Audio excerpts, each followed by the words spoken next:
Nu vil jeg vise jer, hvordan man laver en gauge R&R-analyse i JUMP. Starter med at åbne en fil.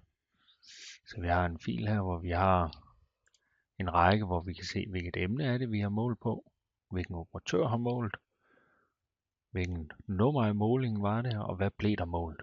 Så på det første emne, så målte den første operatør første gang 50, anden gang 49 og tredje gang 50. Alle tre målinger er det samme emne.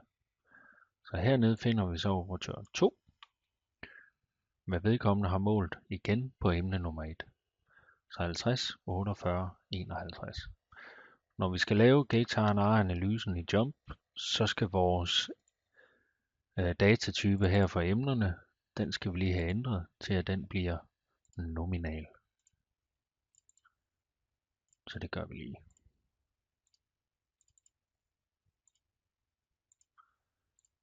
Sådan. Så kan vi lave analysen. Vores målinger skal vi ind som Y. Emnerne, det er den kolonne, vi har emnerne i. Og X grouping, det er der, hvor vi har, hvilken operatør er det, der er målt. Den metode, vi skal bruge, det er gauge R&R. Vores model er det, der hedder crossed. Det betyder, at alle emner er blevet målt af alle operatører lige mange gange. Så det er balanceret design. Og så kan vi trykke OK. Og så får vi vores målinger ud nu her. For lige at gøre det lidt nemmere at se grafen, så kan vi lige fjerne de her range bars. Så vi ser, hvad er min range herinde. Så husk nu, range det er den forskel, der er mellem den de målinger, der nu har været. Så der er blevet mål for operatør 1 på det første emne, der er det 2 gange 50 og 1 gange 49. For at lave selve gauge R&R-analysen, så skal vi ned her og se på vores gauge study, gauge R&R. Vi regner med de 6 standardafvigelser, som er vores normale her. Nogle gange kan vi også ændre den til 5,15, så den dækker 99% af vores interval.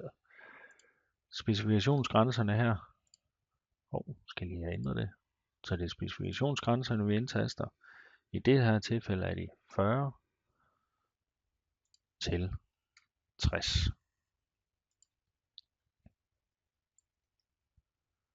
Så får vi vores resultat hernede, og vi kan se på repeterbarheden 33%, 10% i forhold til reproducerbarhed.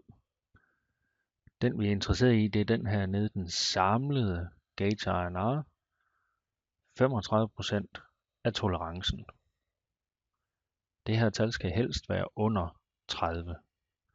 Det næste tal vi kigger på, det er det her nede.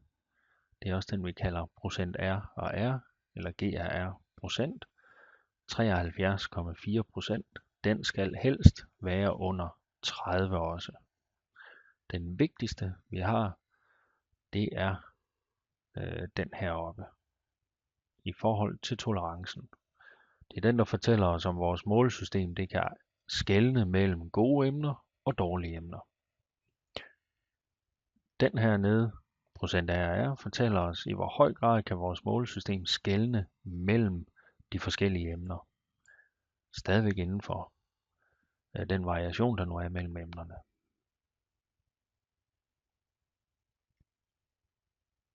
Så kan vi også få lavet heroppe gauge R&R plot. Og vi kan gå længere ned. Så kan vi se den ene operatør, alle målingerne. Den anden operatør, alle målingerne. Og som det ser ud her, så er det en lille smule forskel i middelværdi fra operatør 1 til 2, men ikke særlig meget. Det kan vi også se heroppe, når vi kigger på, hvor kommer den største delen af vores variation fra. Det er ikke reproducerbarheden, det er repeterbarheden. Så får vi her, hvad er alle målingerne, der er lavet på hvert enkelt emne. Det vi kigger efter, det er nu den variation, der er mellem emnerne. Repræsenterer den nu den variation, der er i min proces? Og dels den variation, der er i målingen for det enkelte emne, er den nogenlunde konstant. Og i og med, at vi har et problem med repeterbarheden, så vil vi også se, at der er en relativt stor variation inden for det enkelte emne. Den sidste graf, vi har herovre, den viser det gennemsnitlige, altså gennemsnittet af alle målinger for den ene operatør, den røde her operatør 1 og den blå operatør 2. De her to grafer, de skal helst være fuldstændig sammenfaldende.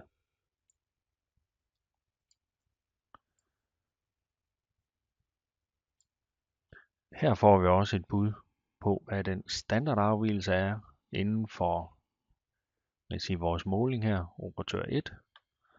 Så det vi kigger på, det er i hvor høj grad er variationen ens for de to operatører, og hvor lav er den. I det her tilfælde ser det ud som om, at begge operatører har nogenlunde den samme variation. Så det vil sige, at hvis vi skulle forbedre målesystemet, så er det ikke nok blot at kigge på for eksempel operatør 2 i det her tilfælde.